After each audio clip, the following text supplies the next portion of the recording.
Budage turiko turavugana hari umwanya na gishwanyaguye mu nda ubusogi bwose bwari hejuru ariko bari bandamujikanye kwivuriro aho bita kwa Rubase ni jewe ndamutwaye rero hari n'undi mu mama mbonye nawe cavunye ukuguru nawe nyene bamujanye kwivuriro kwa Rubasa umva rero batangiye kubirabisha mu bantu bagiteye ngahanya ahanyene mu Rugombo egome izo ni inkuru atari izo kuvugana gukekereza nariko ndagenda kuraba aho kiguye ariko ciye mbona uwo mwana cenda mwirukankana kwa muganga.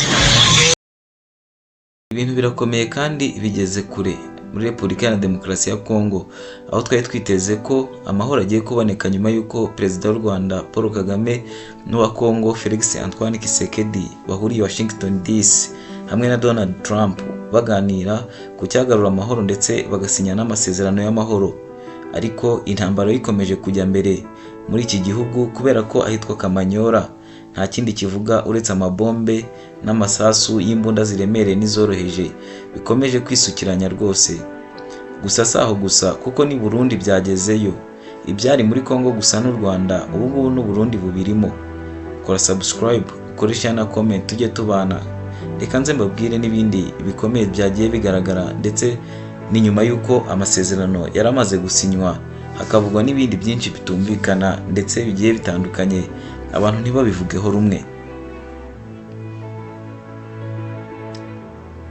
Ni nyuma y'uko twari tubonye abagabo babiri bayoboye ibihugu byabo yaba uw'u Rwanda Paul Kagame ndetse n'uwa Repubulika ya Demokarasi ya Kongo Felix Antoine Tshisekedi Tshilombo bahuriye Washington DC barangajwe imbere ndetse bayobowe n'umugabo ukomeye cyane kuri iyi si Donald Trump.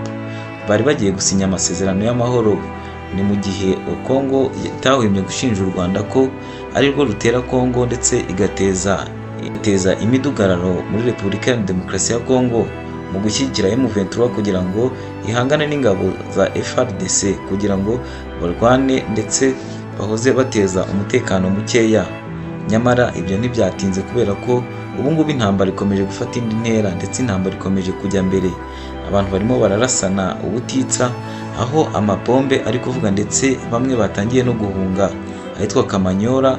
Ntago dusiba kubona ndetse ibibombe bigenda byisukirana ndetse biterwa ku mpande zombi yaba nijoro haba no ku manywa. Gusa yaba byagarukiraga aho ngaho ntitwumve ko hari n'ahandi byageze, ariko mu by'ukuri i Burundi naho barimo bararira barataka cyane bavuga ko M23 ikomeje kubatera amabombe ndetse abaturage bakomeje gutabaza bahamagaza leta ndetse n'igisirikare kugira ngo bashyireho ingamba zikomeye z'ubwirinzi ndetse no kuba baza guhangana na M23 ikomeje kubasukaho ibisasu. Ni nyuma y'uko ubu Burundi hari igihe bwageze kajya gufasha FARDC kuba barwana n'uyu mutwe wa M23 bakajya guhangana. Uyu Wiringoma yatangaje ko Uburundi burimo bubataka bukabatera amasasu, nyamara Uburundi nabwo bukavuga ko M23 ariyo irimo ibashotora ndetse hari n'amasasu yagiye arenga akagwa muri iki gihugu cy'u Burundi. Ibyo byose byo kwitana ba mwana nibyo biri gutuma habaho kurasana ndetse hari nahumvikanye amasasu bivuga ko nari nk'abantu barebana ndetse ari ingabo z'impande ebyiri zitandukanye zirebana ndetse zirimo zirasana. I Burundi ibisasu byagiye bigwayo cyane cyane ahitwa Rugombo. Aha Rugombo niho abaturage batangiye gufata utwabo batangira kwimuka ndetse baragenda. Umva nk'aya majwi aho abaturage bakomeje gutakamba basaba leta ko yabarengera ndetse ikaba yabacumbikira ikabaha aho guhungira. Jewe tuvugana amerekezo yanje ni muri Rugofarume hejuru ku Gatumba, ba bantu barasaze yego bahejeje kwambutsa amabomba abiri ubu nyeraguye ngaha mu Rugombo, aguye ngaha mu Rugombo ntituramenya ibyahitanye mugabo barayarungitse arajabutse. Nukurikana Sanga gusa Rugombo kuko na Kibitoki bivuga ko ibisasu naho byagezeyo kurasana naho kwabayeyo.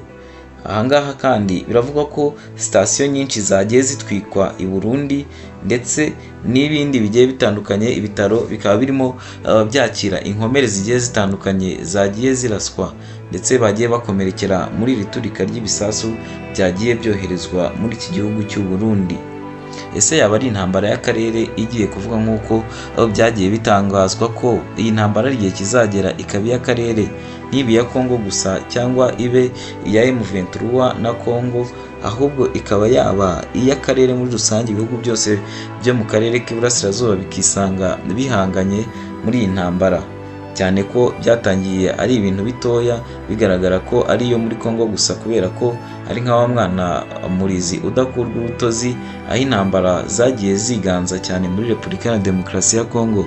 Ariko ubu ngubu bwo bikaba bigaragara ko bikomeje gufata indi ntera ndetse n'intambara ishobora kuza kwiyongera ikaba yakwisangamo ibihugu bigiye bitandukanye, ndetse ntibibe bya M23 gusa ahubwo bikaba iby'ibihugu bikomeye.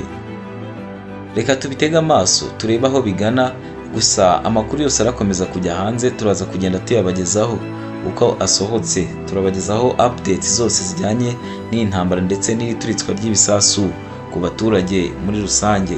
Icyo ngusaba ni kimwe gusa, kora subscribe tujye tubana muri ibi biganiro.